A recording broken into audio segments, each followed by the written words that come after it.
Good day, my dear students. For today's lesson, we will discuss about roles and responsibilities of tournament officials. In this lesson, I will be using English and Tagalog language for explaining the lesson.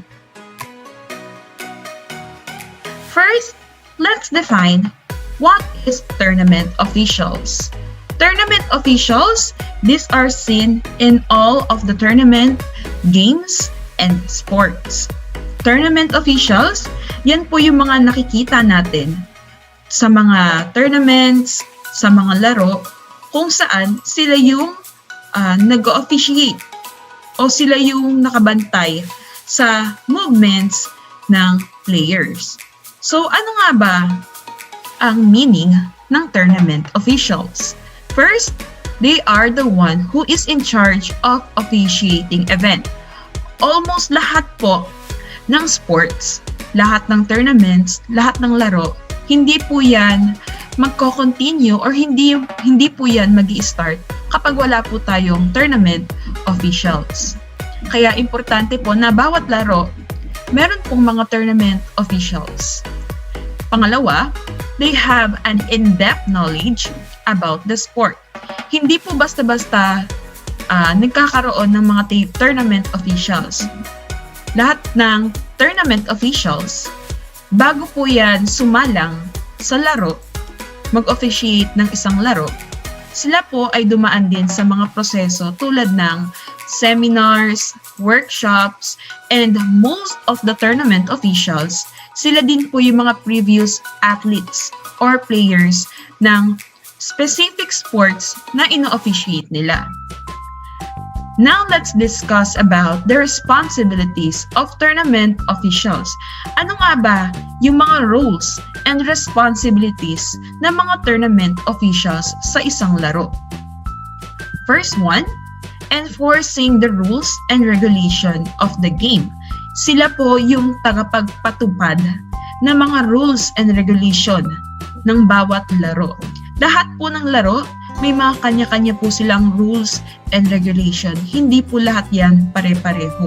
Kaya po dapat, ang isang tournament official, he is knowledgeable, alam niya do's and don'ts ng isang laro.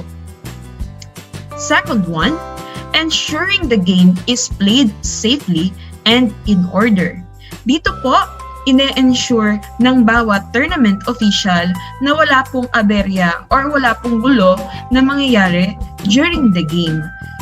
Iniiwasan na magkaroon ng away ang mga players or teams.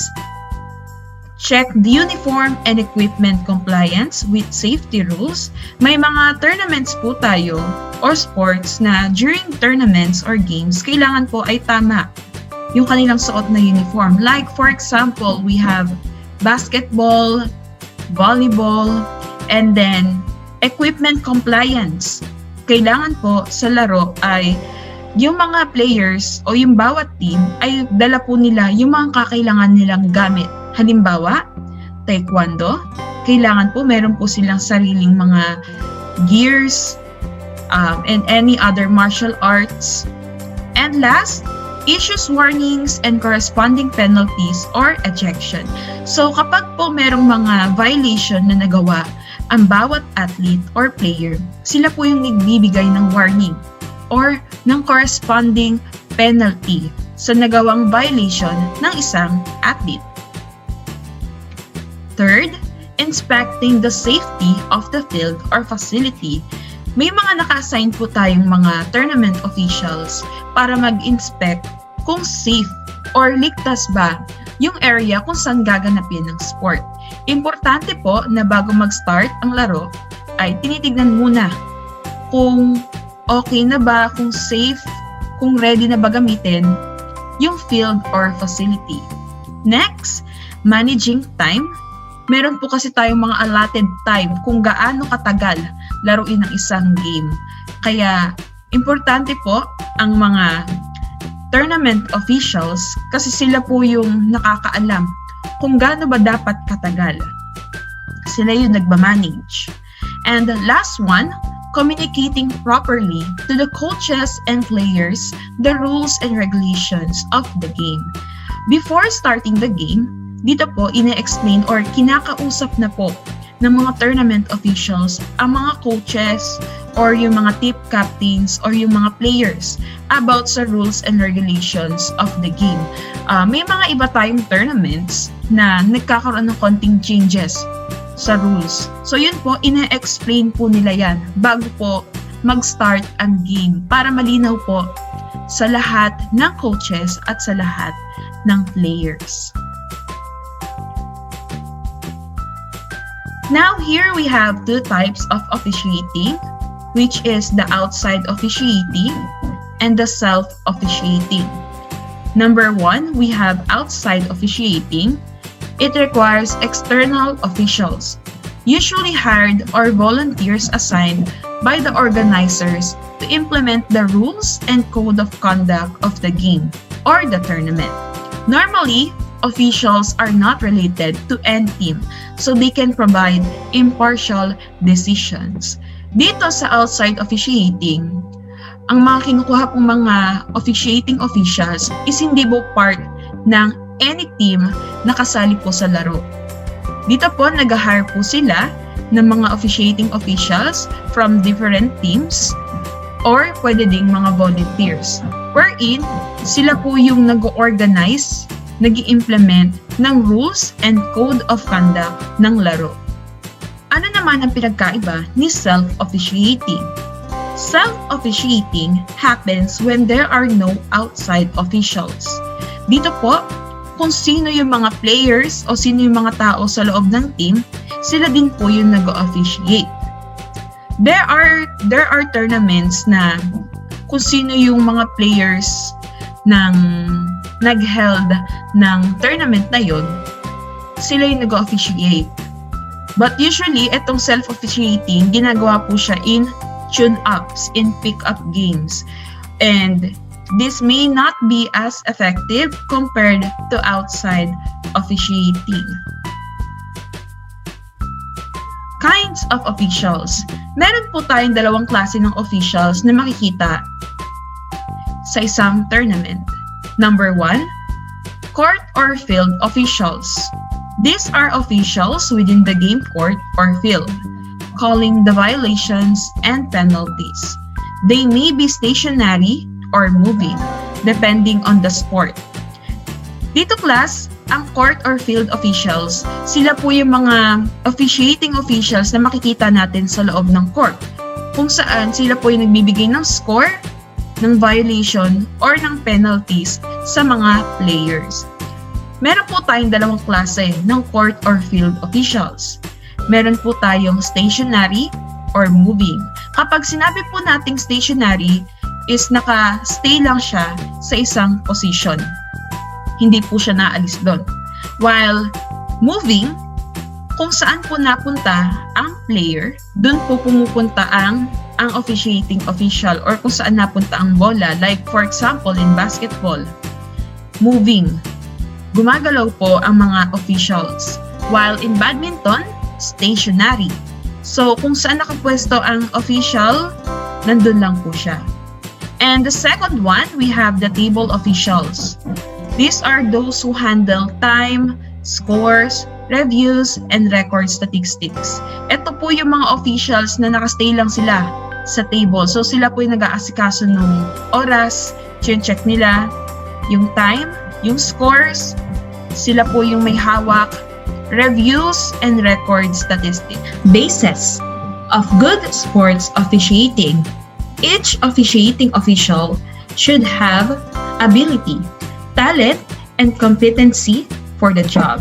An officiating official should know how to do his job, how to do his role and responsibility before, during, and after the game. Next, preparation, method of getting set ahead of time. Each officiating officials should be prepared and knows how to prepare himself before engaging in tournaments and games. And the last one, is experience, acquired knowledge, and capabilities from previous involvements in actual events. The officiating official has lots of experiences when it comes in officiating.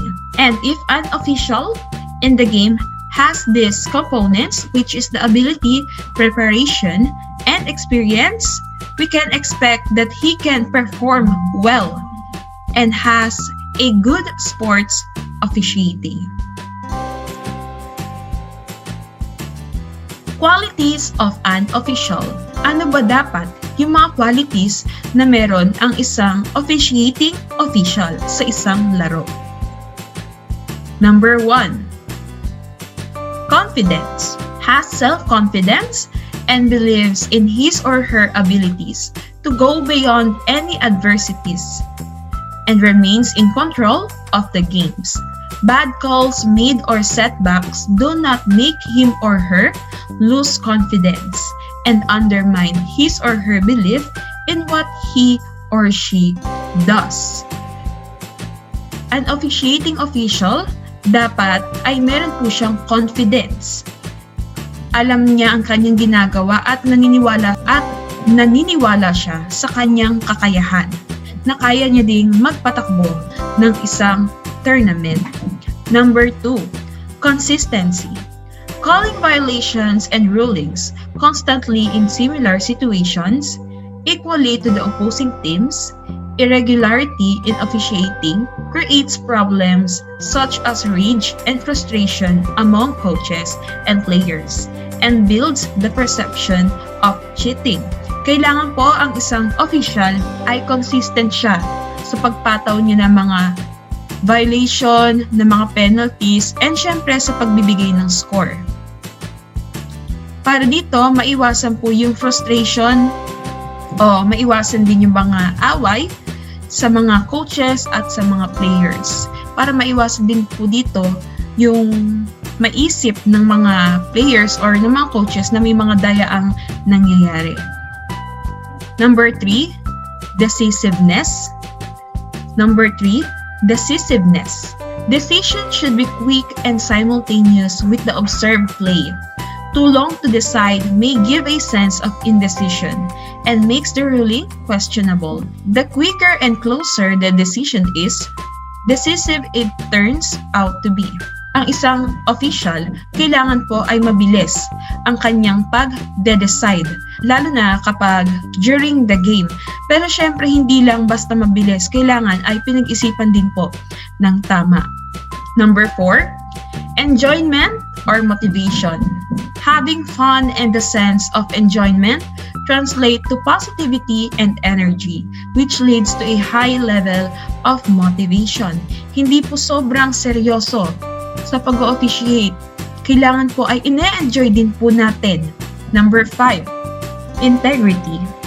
Deciding games in an honest and impartial manner regardless of the reaction received from anyone, remaining time or score, or any other influences. Calling it as you see it attitude. As an official, you should be honest pagbibigay ng scores, honest ka sa pagbibigay ng penalty, violation. Kung ano yung nakita mo na nangyari sa court, yun ang ipapataw mo sa iyong mga players. Number 6, judgment. Requires an in-depth and continuing knowledge on rules and regulation of a specific sport. Knowledge helps resolve the legality of play. Good judgment attains complete focus on the game, avoids distraction, and forgets previous calls and its reactions from those involved. In giving judgment, first, kailangan ay meron po tayong deep knowledge when it comes to the rules and regulation of the sport. Kasi dito, makakatulong siya para makapag-decide tayo agad, lalo na if merong mga situational sa laro. Number 7, poise. Staying unaffected by emotions and tensions to remain calm and poised regardless of situation. Dahil sa mga laro, hindi po natin maiiwasan na dito yung mga nakapaligid sa ating mga players, mga coaches ay galit na or may iba sobrang saya. Bilang official, kailangan maging professional po yung ating pakikitungo. Dapat hindi po tayo magpapadala sa emosyon na kahit merong nagagalit sa atin, hindi po tayo magpapadala sa emosyon. Kailangan maging kalmado lang tayo at maging professional po tayo. And number 8, rapport. Effectively relating with everyone by treating members of both teams with courtesy and respect. Expect the same return. Rapport means we are treating everyone, lahat po ng players, lahat ng coaches, lahat ng tao sa tournament. Tinatrato po natin sila ng merong respeto. At kapag ganun po ang ginawa natin, mabuti po tayo at may respeto tayo sa mga players, sa mga coaches. Ganun din po yung magiging return nila sa atin. And that is the end of my lesson. I hope you guys have learned something from this video lesson. Please don't forget to hit like and subscribe to my channel. Thank you so much and goodbye!